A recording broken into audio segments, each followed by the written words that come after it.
fil khalwati sawatani wa huma al-qubul wa dubur wa summiyata bidzalika li'annahu yasuqu li sahibihima kashfuhuma. Alhamdulillah, puji syukur kehadirat Allah, salawat salam teriring kepada junjungan mulia Nabi tercinta Sayyidina wa Maulana Muhammad sallallahu alaihi wa alihi wa barak wasallam beserta seluruh keluarga beliau, sahabat beliau, dan umat beliau yang senantiasa melaksanakan ajaran beliau hingga akhir masa nanti. Kita masih membahas tentang masalah aurat laki-laki arba'atun, ada 4. Yang pertama fil khalwati, di saat seorang diri, ya, tidak ada orang lain, hanya diri kita sendiri. Nah, itu aurat kita 2, yaitu as-sawatani wa huma al-qubul wa dubur, melihat kemaluan depan dan juga aurat kemaluan yang di belakang, yang buang hajat. Itu aurat ketika kita seorang diri, ya. Jadi walaupun kita sendiri melihat kemaluan kita, itu paling minimal hukumnya makruh, ya. Paling minimal hukumnya makruh. Wal Imam Ali bin Abi Thalib karramallahu wajhah, itu beliau diberikan salah satu gelar Allah memuliakan wajahnya, ya, karramallahu wajhahu. Salah satu sebabnya adalah beliau tidak pernah melihat aurat beliau sendiri, makanya diberikan gelar Allah memuliakan wajahnya. Begitu juga melihat kotoran. Di dalam syarah Ta'lim Muta'allim, di antara sebab yang merusak kekuatan menghafal atau kekuatan hafalan, itu sering melihat kotoran, walaupun kotoran sendiri. Kita bersyukur di zaman kita karena sudah ada tombol tuh, tanpa harus melihat. Tapi untuk melihat sekilas, untuk memastikan sudah bersih, boleh. Tapi kalau melihat dengan waktu yang lama atau melihat sering kali dia melihat kotorannya, itu memang itu terbukti merusak kekuatan hafalan.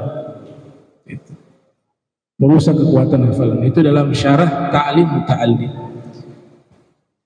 Nah, jadi kita sendiri pun punya aurat. Kita harus belajar mengikuti jalan para aulia wa sholihin, walaupun kita tidak langsung mengikuti apa yang mereka terapkan, paling tidak bertahap. Di antaranya mereka itu mandi punya sarung sendiri yang menutup aurat.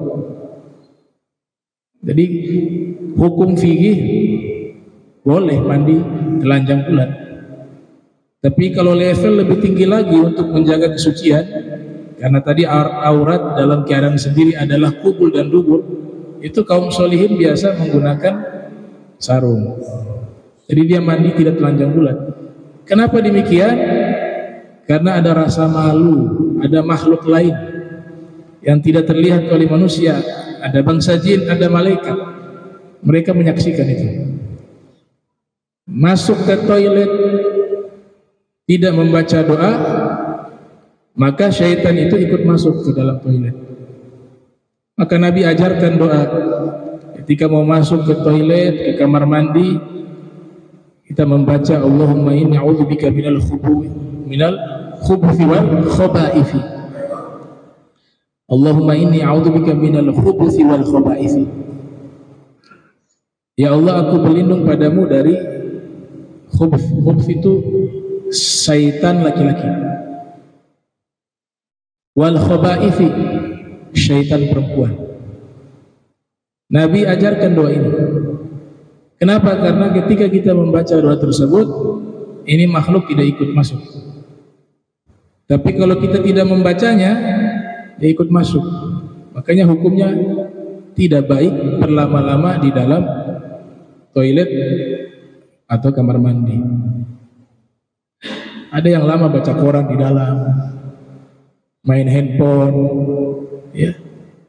Kalau orang bule itu ada telepon di situ, ada komputernya di situ, ada koran sambil ngopi.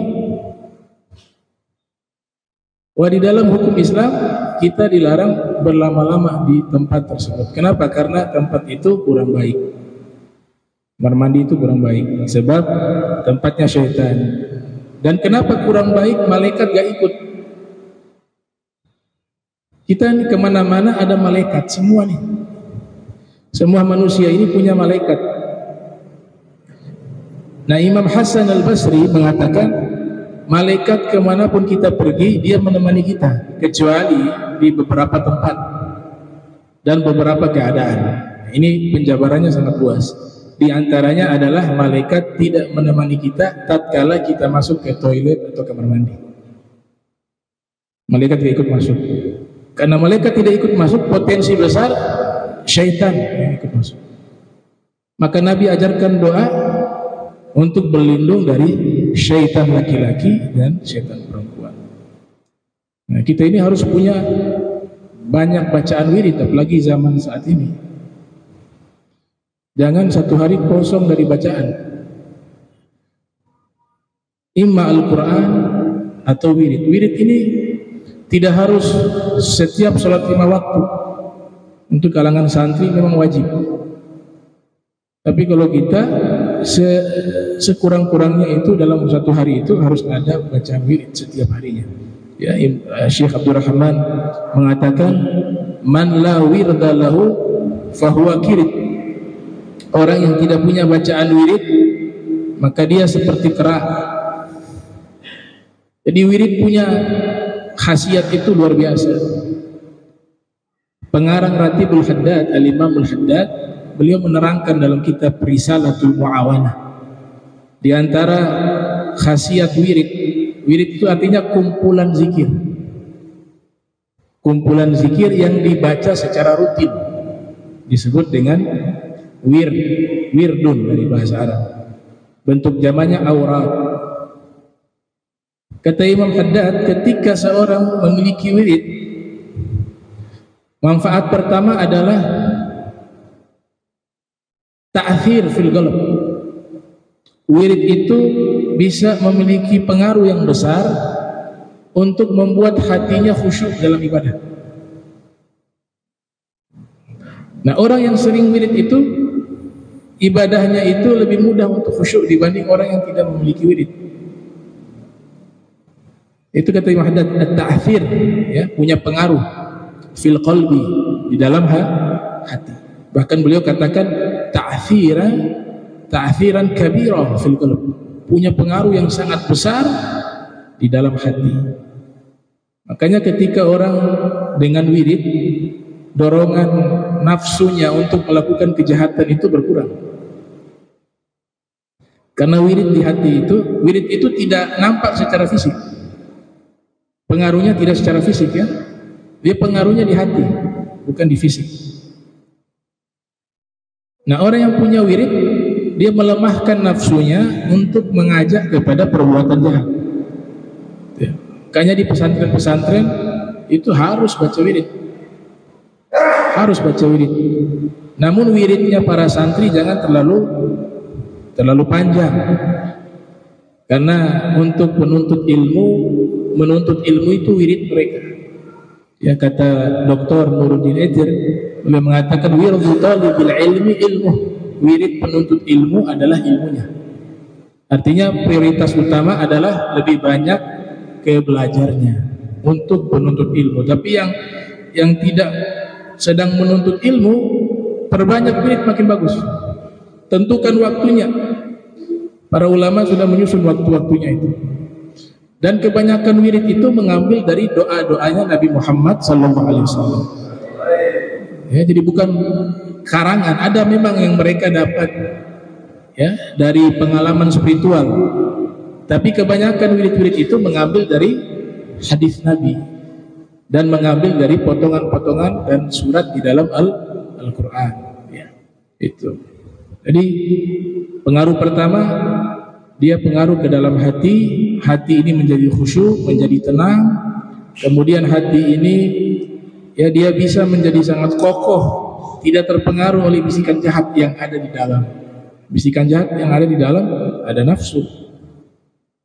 Yuwaswisu fi sudurin nas, yuwaswisu fi sudurin nas minal jinnati wan nas. Bisikan jahat juga di dalam dada, kata Allah. Dari mana? Dari syaitan, manusia dan jin. Kemudian di hadis Nabi katakan setan mengalir mengikuti aliran darah anak Adam. Berarti di dalam. Nafsu tempatnya di dalam, kata Nabi. Nafsu kallati baina zanbaik, kata Rasul. A'ada aduwik nafsu kallati baina zanbaik. Musuh yang paling berat bagi dirimu adalah nafsu yang letaknya ada di antara dua lambungmu. Berarti di dalam semuanya. Ya. Maka wirid menjaga itu. Dia menjaga, paling tidak melemahkan itu musuh-musuh yang ada dalam diri kita. Itu. Kemudian yang kedua, manfaat wirid yang kedua, tanwirul qalb. Dia memberikan cahaya bagi hati kita. Orang yang senang baca wirid itu hatinya bercahaya. Nah, orang yang tidak pernah baca wirid gelap hatinya, zulmah. Paling ampuh, ya, paling ampuh membuat hati ini bercahaya selain wirid adalah membaca Al-Quran. Makanya Nabi katakan, nawwiru buyutakum bitilawatil Quran. Hadis riwayat Imam Al-Baihaqi. Berikanlah cahaya di dalam hatimu. Maknanya rumah di situ.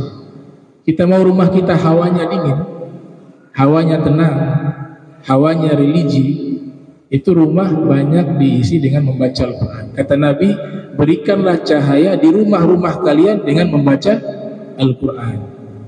Kata Imam Ghazali, makna rumah bisa hakiki, bisa majas.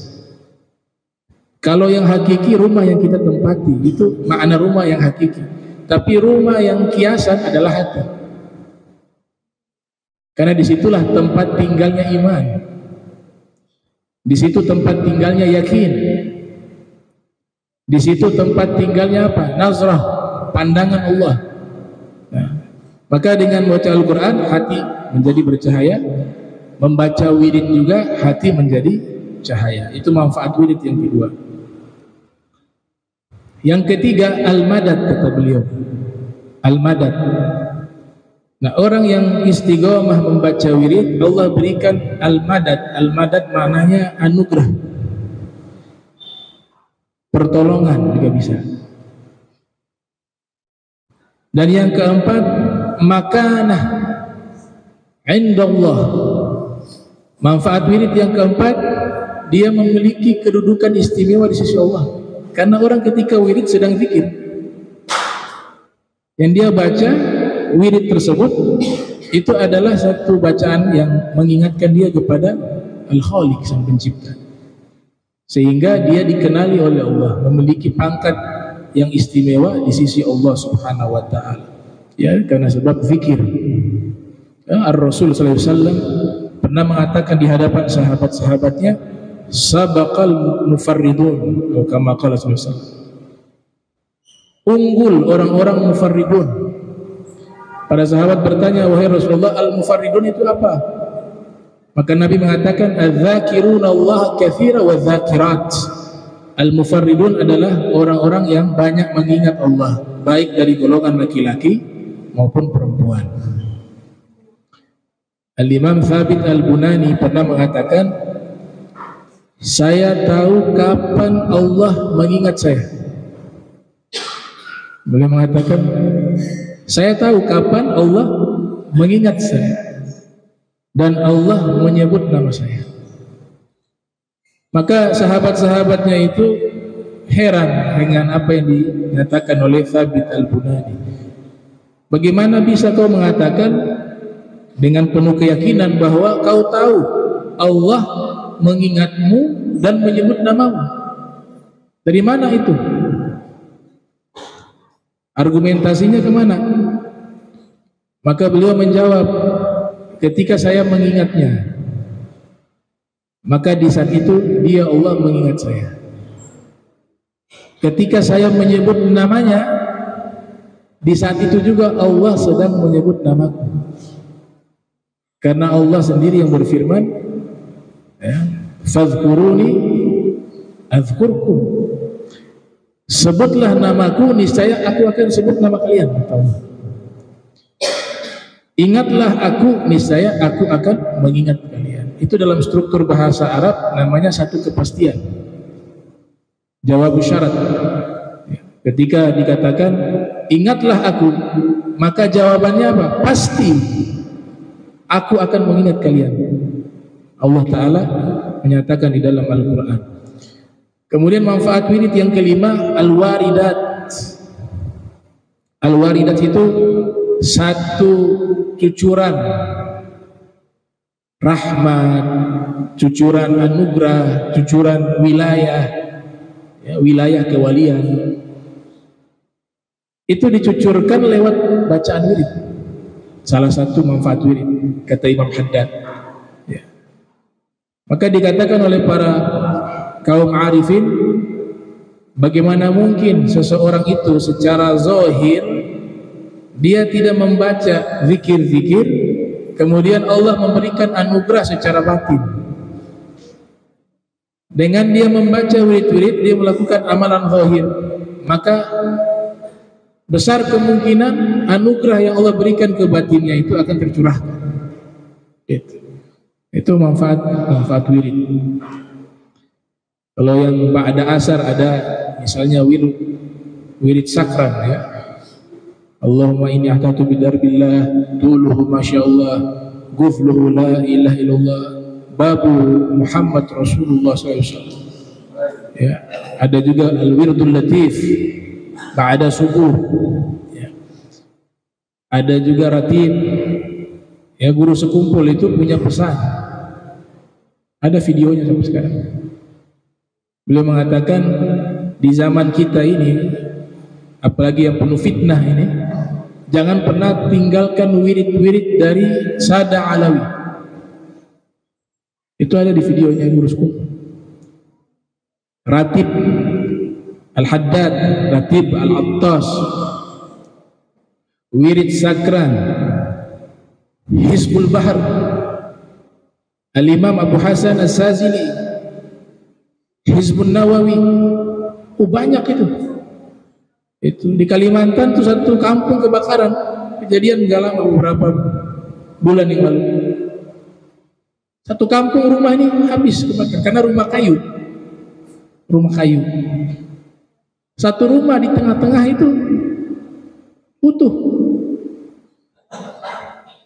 Kalau menggunakan akal harusnya kebakar juga, karena kayu juga sama rumahnya, bahannya sama kayu, posisinya di tempat tengah. Semua kebakar habis. Satu rumah itu selamat. Ternyata dicari tahu kok bisa ini rumah ini tidak terbakar. Ternyata penghuni rumahnya itu istiqomah membaca wirid-wirid. Di antaranya Ratibul Haddad. Al-Imamul Haddad ketika menyusun Ratibul Haddad, beliau mengatakan siapa yang istiqomah. Tapi wirid ini khasiatnya bisa ada kalau istiqomah. Baca baru 2 kali, libur 1 bulan. Terus baca lagi, gak bisa. Imam Haddad mengatakan harus mudawamah. Semua amalan itu rahasianya bisa muncul kalau rutin. Makanya Nabi Muhammad SAW, beliau mengatakan ahabbul a'mali ilallahi subhanahu wa ta'ala adwamuha wa in qalla, kata Rasul. Amalan yang paling Allah cintai itu adalah amalan yang konsisten, istiqomah, walaupun sedikit.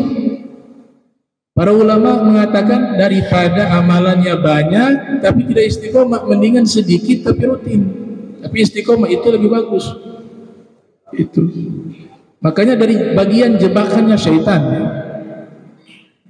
Kata Imamul Haddad dalam kitab Risalatul Mu'awana, dari bagian jebakannya syaitan adalah orang yang baru taubat, punya semangat di dalam agama, tapi dia lupa, dia beramalnya pakai hawa nafsu. Baru taubat semangat, saya lagi semangat mau sholat witir berapa rakaat?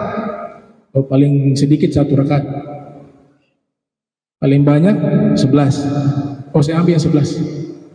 Duha berapa? 8. Saya ambil 8. Waktu afdalnya kapan? Tengah malam jam 3. Saya ambil jam 3. Al-Quran biasanya berapa? Ya baca selembar sehari. Oh, saya ambil setengah juz langsung. Jadi dia mengambil sesuatu yang banyak semuanya, kemudian dia amalkan sekaligus dengan dasar amalan tersebut karena semangat yang muncul dari hawa nafsu. Akhirnya apa? Kecapean. Wah, ini kalau besok lagi gimana ini? Akhirnya dia tinggalkan puncaknya. Saya tidak kuat kebanyakan. Ditinggalkan itu. Itu masuk jebakan syaitan. Tujuannya apa?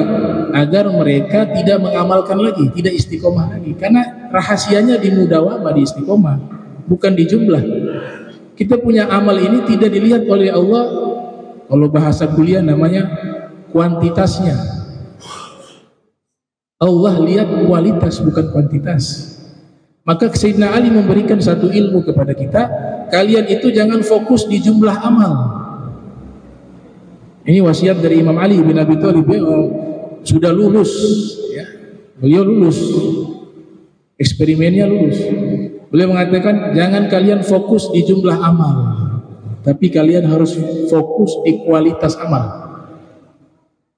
Karena di dalam Al-Quran tidak pernah Allah menyebutkan saya melihat banyaknya amal kalian, tapi Allah selalu menyebutkan dalam Al-Quran yang saya nilai itu ahsanu amala, amalan yang paling bagus, bukan amalan paling banyak. Jadi sedikit tapi berkualitas lebih baik dibanding banyak tapi berantakan. Itu. Nah, ini ilmu yang diajarkan oleh Imam Ali bin Abi Thalib karramallahu wajhah. Nah, kembali kepada bacaan wirid, Al-Habib Abdullah Al-Haddad ketika menyusun Ratibul Haddad, ya ini beliau menyusun mengambil dari hadis-hadis Nabi. Ya, makanya pernah kita hatamkan syarah Ratibul Haddad. Ya, syarah Ratibul Haddad, di situ ditakhrij hadisnya, riwayat Tirmidzi, riwayat Imam Ahmad, riwayat Imam An-Nasai. Jadi doanya dari Nabi Muhammad SAW. Setelah beliau susun, beliau dapat semacam bisyarah. Bisyarah itu kabar gembira. Beliau mengatakan siapa yang rutin membaca Ratibul Haddad, kemudian rumahnya kebakaran, atau ada maling masuk ke rumahnya dan mencuri hartanya, atau gempa bumi rumahnya roboh, maka datangi kuburan saya ketika saya sudah meninggal, kencingi kuburan saya. Itu pernyataan beliau, kurang lebih seperti itu.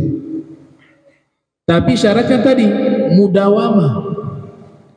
Bahkan Imam Haddad mengatakan wirid yang sudah kita rutinkan itu jangan pernah kita tinggalkan, jadikan seperti sholat. Kalau terlewat diqadha. Kita biasa ada maghrib baca wirid, mungkin dalam satu waktu ada halangan, ada tamu, ada kesibukan, ada hal yang memang darurat yang memang harus kita kerjakan, sehingga bacaan kita yang rutin itu kita tinggalkan. Kata beliau, kalau sudah rutin jangan tinggalkan, qadha. Qadha ba'da isya gak apa-apa. Niat untuk mengqadha wirid yang biasa kita baca. Artinya begitu pentingnya wirid. Kalau sudah wirid gak usah takut yang sihir, santet, gak ada artinya, itu kecil. Baca wirid, baca Al-Quran, punya hubungan baik dengan Allah, gak usah takut apapun, kata Imam Haddad. Ya, itu dia balik ulang, kalau dia santet kembali kurang itu. Makanya diragukan sekali ada riwayat yang diyakini bahwa Nabi pernah kena santet. Asbabun nuzul surat Al-Falaq dan surat An-Nas. Memang kronologis turunnya dua surat tersebut diceritakan ada seorang Yahudi, kemudian yang santet orang Yahudi lagi, ya, namanya Labid. Dia ngambil beberapa helai rambut Nabi yang ada di sumur biasa Nabi wudhu. Di situ ada rambut yang lepas. Ini riwayatnya ya. Diambil, kemudian dari rambut itulah dia menyantet Nabi SAW. Wafir riwayah Nabi kena santet sakit begitu. Kemudian Allah turunkan dua malaikat. Nabi posisinya berbaring. Malaikat turun ada di bagian kepala, ada di bagian kaki, ujung kaki. Kemudian malaikat mengatakan, ini Allah pesankan, ini wahyu surat Al-Falaq dan An-Nas. Kalau dibaca, insya Allah ini santet akan hilang. Maka Nabi baca itu, hilang santet waktu itu. Tapi riwayat itu menyebutkan Nabi kena santet. Memang termuat di beberapa kitab, tapi kita harus pahami bahwa riwayat ini juga dikritik banyak oleh ulama hadis. Kami punya kitab abad 2 Hijriah ditulis oleh Imam Al-Qutaibah. Di situ ada bab tentang masalah ta'wil mukhtalafil hadis, ilmu yang membahas hadis yang seakan-akan kontradiksi. Ayat mengatakan Nabi senantiasa dijaga oleh Allah dari kejahatan manusia maupun kejahatan syaitan, dijaga. Tapi ada hadis ini meriwayatkan Nabi kena santet. Penjagaan Allah dan jaminan yang Allah nyatakan dalam Al-Quran itu kemana? Itu dipertanyakan oleh Imam Qutaibah, sehingga mereka mengambil jalan tengah. Yang pertama, oh ini hanya simulasi saja, bukan hakikat Nabi kena santet, sehingga memperkuat daripada asbabun nuzul, bahwa fungsi dua surat ini diantaranya adalah menghilangkan dan melindungi dirinya daripada santet bagi siapa yang membacanya. Tapi hakikatnya Nabi gak bisa kena santet. Oh, yang kena santet itu dukun yang mati. Dukun santet Nabi mati. Jangan kan Nabi SAW terlalu besar, para aulia wa sholihin gak bisa. Ada hikayat Sayyidina Syekh Abdul Qadir Al-Jilani, qaddasallahu ruhahu wa nawwara dhurihah. Ada anak kecil main di satu rumah yang sudah terbengkalai lama, rumah kosong. Dia main sendiri nih anak, hilang tiba-tiba.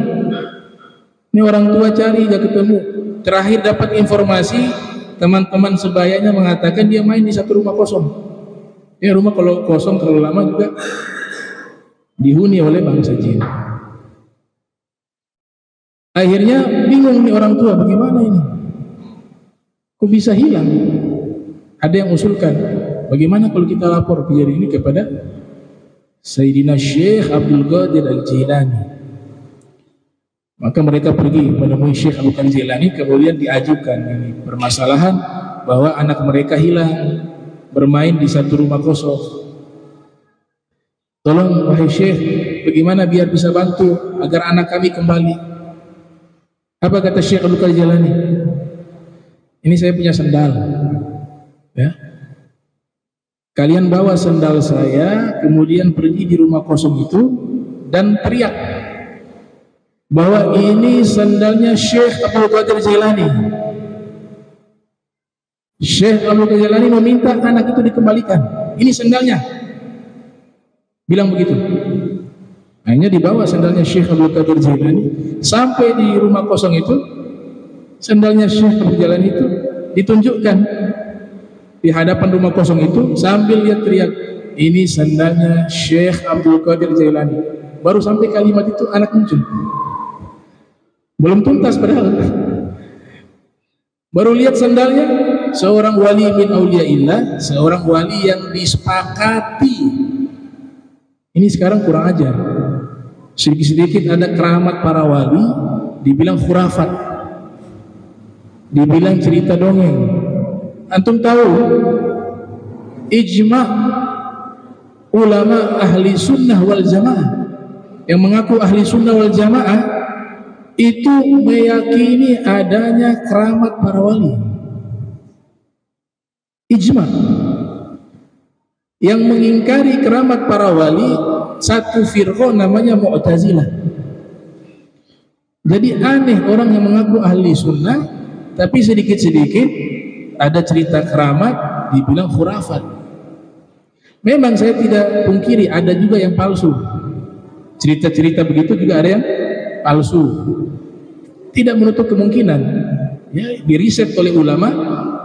Said Alwi Abbas, ya, Said Alwi bin Abbas Al-Maliki Al-Hasan, ayahanda dari Abu Yazid Muhammad.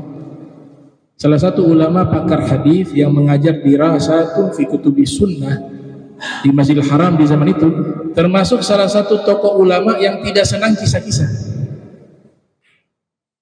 Termasuk kisah-kisah keramat itu harus diteliti, takut banyak yang palsu dan memunculkan fitnah.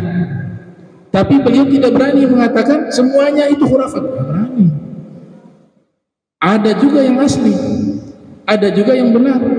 Jadi ijma ulama ahli sunnah wal jamaah percaya adanya keramat para aulia, sebagaimana juga mereka percaya adanya mukjizat para nabi.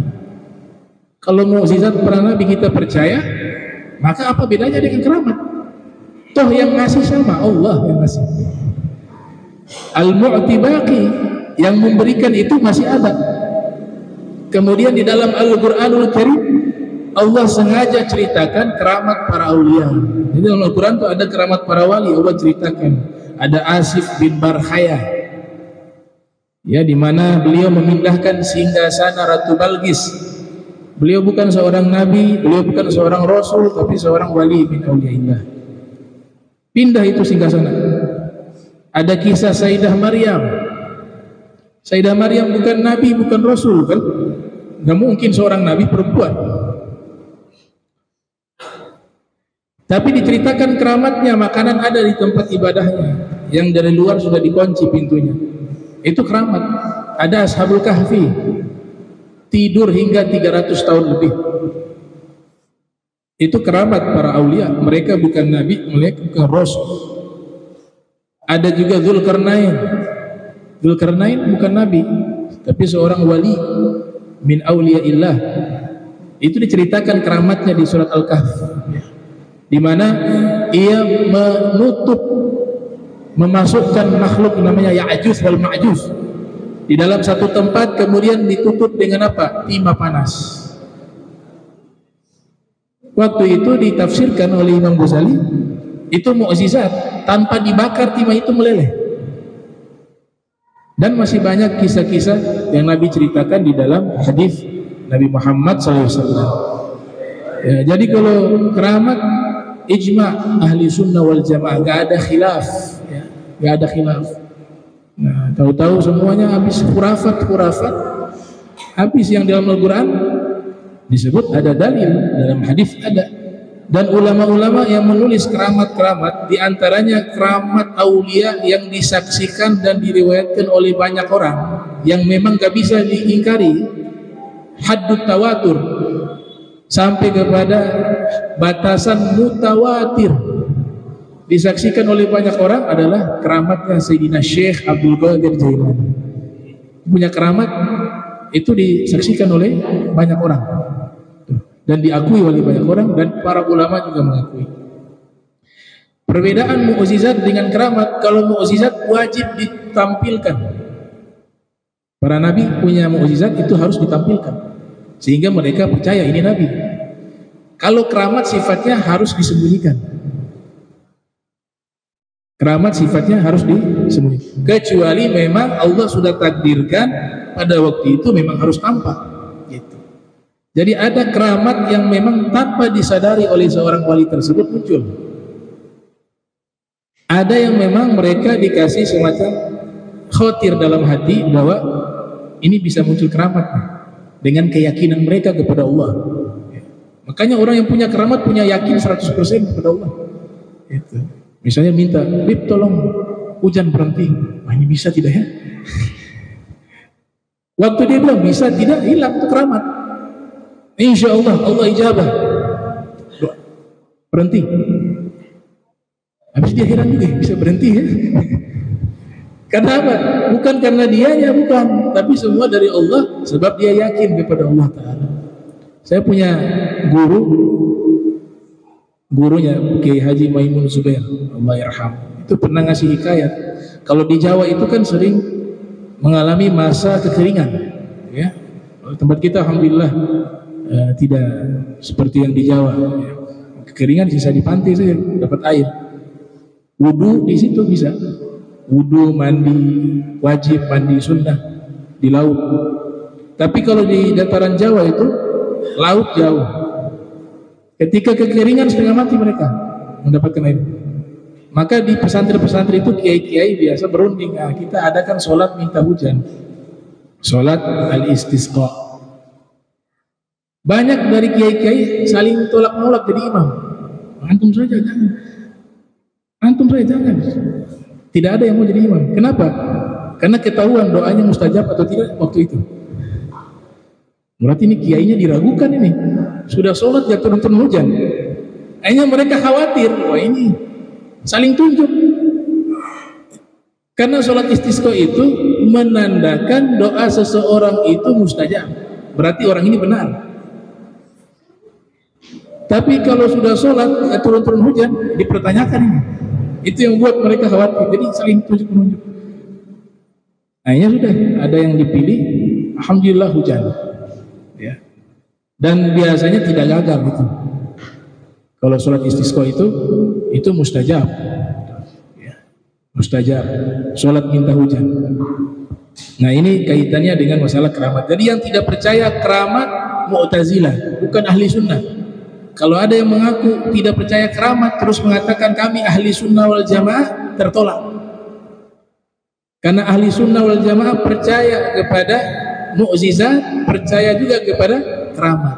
Yang tidak percaya mukjizat dan keramat satu firqah dalam ilmu teologi Islam namanya Mu'tazilah. Ditanya kenapa mereka tidak percaya keramat? Karena ulama mereka gak punya keramat. Yang tidak percaya keramat dari golongan-golongan firqah Islam ya karena ulama-ulama mereka tidak punya keramat. Kenapa tidak punya keramat? Karena jalannya tidak sempurna. Saya tidak katakan sesat atau menyimpang, belum sempurna jalan agamanya, itu belum sempurna. Keramat itu kan artinya kemuliaan yang Allah berikan, karomah artinya mulia itu. Nah Mu'tazilah tidak percaya keramat sebab ulama-ulama Mu'tazilah tidak ada satupun memiliki keramat. Tapi kalau antum baca ulama ahli sunnah wal jamaah, ya itu puluhan ribu keramatnya tertulis. Ada kitab judulnya Jami'u Karamatil Auliya, ensiklopedia keramat para wali. Ditulis oleh Syekh Al-Qadi, Syekh Yusuf An-Nabhani. Beliau tulis di situ tentang 10.000 aulia, 14.000 keramat. 10.000 aulia biografinya, tapi yang membahas hanya keramat-keramat. Itu ada 14.000 keramat para wali. Itu kebanyakan ulama-ulama ahli sunnah wal jamaah. Dan kelompok Mu'tazilah ini tidak percaya keramat sebab semua itu harus masuk akal. Mereka kan kaum rasionalis Islam. Rujukan dalilnya akal dulu baru nakal. Akal wahyu. Wahyunya nomor 2. Semua berita dalam Al-Quran dan hadis Nabi kalau bertentangan dengan akal maka ditolak atau ditakwil sampai masuk akal. Contoh ya, Nabi Ibrahim mukjizatnya jelas dalam Al-Quran, masuk ke dalam api tidak terbakar. Ya nar kuni barda wa salama ala Ibrahim, wahai api jadilah kamu dingin dan selamat kepada Nabi Ibrahim. Kita yakini itu mukjizat. Tapi kelompok ini mengingkari itu. Agak mungkin masa manusia gak bisa terbakar. Maka ditakwilkan sampai diterima oleh akal. Oh Nabi Ibrahim waktu dilempar itu kan pakai katapel raksasa, minjanik namanya. Karena dilempar dia saudara begitu jauh jatuh ke bawah, ternyata tanah itu ada lubang, masuknya ke dalam. Di dalam ada goa.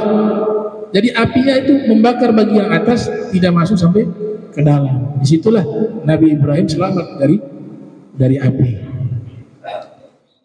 Begitu juga surat Al-Fil, ketika kita meyakini ini bagian daripada irhasat, ya, istilah para ulama sebelum Nabi diangkat menjadi Rasul, semua kejadian yang luar biasa diistilahkan dengan irhasat, tapi dia masuk kepada khawariqul adah, hal-hal yang luar biasa. Raja Abraha dibinasakan oleh Allah dengan mengirim burung membawa batu dari neraka. Wa arsala alaihim tayran ababil tarbihim bihijaratin. Itu kan jelas ayatnya tuh. Mereka melempar dengan batu-batu dari neraka. Burung yang datang berbondong-bondong melemparkan mereka dengan batu dari api neraka. Semuanya hancur musnah seperti daun yang kering. Mereka mengatakan nggak masuk di akal. Ini burung, dia bawa batu neraka, dia punya kaki tidak terbakar. Batu neraka kan panas. Kemudian selama ini gak ada burung itu namanya ababil. Belum pernah ditemukan spesies nama burung ababil. Kemudian bukannya neraka belum dimasuki, sudah ada penghuni burung dalam. Jadi mereka berperang dengan akal mereka sendiri. Akhirnya dicari takwilan yang bisa diterima oleh akal. Oh, ini bahasa kiasan, bukan hakiki. Burung di situ diartikan makhluk yang bisa terbang, maka ditakwilkan nyamuk. Kemudian batu api neraka itu adalah bakteri penyakit, yaitu penyakit demam berdarah. Jadi Raja Abraha dan pasukannya itu mati karena penyakit demam berdarah, sebabnya nyamuk. Nah, ini kelompok yang coba merasiokan nas. Dan mereka juga tidak percaya adanya alam kubur, azab kubur, itu nggak percaya. Hari kebangkitan nggak percaya. Ya. Satu ketika ada Mu'tazilah meninggal. Mu'tazilah, ini Ibnu Zawzi Al-Baghdadi menghikayatkan dalam kitabnya. Di situ diceritakan seorang Mu'tazilah meninggal yang datang berkunjung ulama ahli sunnah. Nah, ulama ahli sunnah ini faham bahwa mereka tidak percaya ada azab kubur. Maka di rumah tersebut berkumpul semua kelompok Mu'tazilah karena orang mereka meninggal. Maka ya ulama ahli sunnah itu berdiri pas di hadapan jenazah, kemudian berdoa dengan suara yang keras. Ya Allah, azab dia dalam kubur. Azab dia dengan azab yang begitu pedih di dalam kuburnya. Ini orang-orang Mu'tazilah heran, kok dia doanya begitu?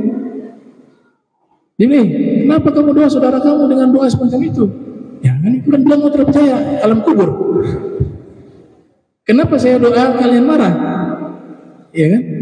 Kalian kan gak percaya adanya alam kubur. Saya doa ya Allah azab dia dalam kubur. Kalian marah. Berarti secara fitrah kalian sudah menjawab alam kubur itu ada. Karena saya berdoa semacam itu, kalian tidak suka. Dalam hati kecil kalian itu percaya ada alam kubur. Nah, itu kelompok Mu'tazilah. Tapi Mu'tazilah ini tidak semuanya jelek. Ada sisi baiknya. Perkembangan ilmu pengetahuan dari ulama-ulama muslim itu diantara andil besar adalah kelompok Mu'tazilah. Kelompok ini dikenal kelompok pemikir. Kelompok pemikir. Muncul ilmu kedokteran. Ya, kebanyakan dari mereka kalangan filosof muslim. Ambil contoh satu nama besar namanya Ibnu Sina. Ibnu Sina itu juga memiliki sedikit pemahaman ke Mu'tazilah. Namun andilnya sangat besar di dalam ilmu pengetahuan. Terutama di bidang kedokteran, ya. Menulis kitab Al-Qanun fit Tibb, undang-undang kedokteran, yang menjadi rujukan para dokter di zaman itu sampai saat ini digunakan. Al-Farabi juga demikian. Jadi mereka punya sisi baik ada, sisi yang tidak baik juga ada. Makanya Imam Ghazali mengkritik pemikiran mereka, menulis kitab judulnya Tahafatul Falasifah, kerancuan para filosof. Itu beliau mengkritik siapa? Imam Ghazali mengkritik pemikiran Ibnu Sina dan Al-Farabi. yang terpapar pemikiran filsafat Yunani. Mereka padukan filsafat Yunani, filsafat Persia, filsafat India, digabungkan dengan ilmu yang ada dalam agama Islam. Disitulah lahir banyak ilmu-ilmu, ada yang baik, ada juga yang tidak baik. Dan pengaruhnya bukan hanya di dalam ilmu-ilmu tajribah, ilmu-ilmu kedokteran, ilmu-ilmu umum ya, tapi pengaruhnya juga kepada ilmu akidah, ilmu tasawuf, termasuk ilmu fikih. Ya, Imam Ghazali itu adalah orang pertama yang memadukan ilmu mantik dengan usul fikih. Ilmu mantik itu produk filsafat. Produk filsafat. Dipadukan oleh Imam Ghazali dalam kitab Al-Mustashfa. Kemudian ilmu akidah dari akidah falsafah. Fikih, tadi usul fikih dipadukan dengan falsafah. Tasawuf muncul tokoh namanya Syekhul Islam Ibnu Arabi, Ibnu Sab'in, Syekh Abdul Karim Al-Jili. Nah, mereka memadukan tasawuf dengan falsafah, sehingga tasawuf ini dilarang orang awam untuk memperdalamnya. Itu pengaruh-pengaruh daripada ilmu filsafat. Nah, kitabnya Imam Ghazali itu hanya mengkritik beberapa poin saja dari pemikiran Ibnu Sina dan Al-Farabi. Muncul ulama setelah Imam Ghazali namanya Ibnu Rushdi. Ibnu Rushdi mengkritik kritikan Imam Ghazali dengan judul kitab Tahafut, kerancuan dari kerancuannya, mengkritik pemikiran Al-Imam Al-Ghazali. Di antara yang diperdebatkan oleh Imam Ghazali dengan Ibnu Rushdi, mereka tidak ketemu, tidak sezaman. Ibnu Rushdi setelah Imam Ghazali. Di antaranya adalah hari kebangkitan, di hari kiamat. Menurut Imam Ghazali dan ulama-ulama ahli sunnah wal jamaah bahwa hari kebangkitan manusia dibangkitkan dengan ruh dan jasad.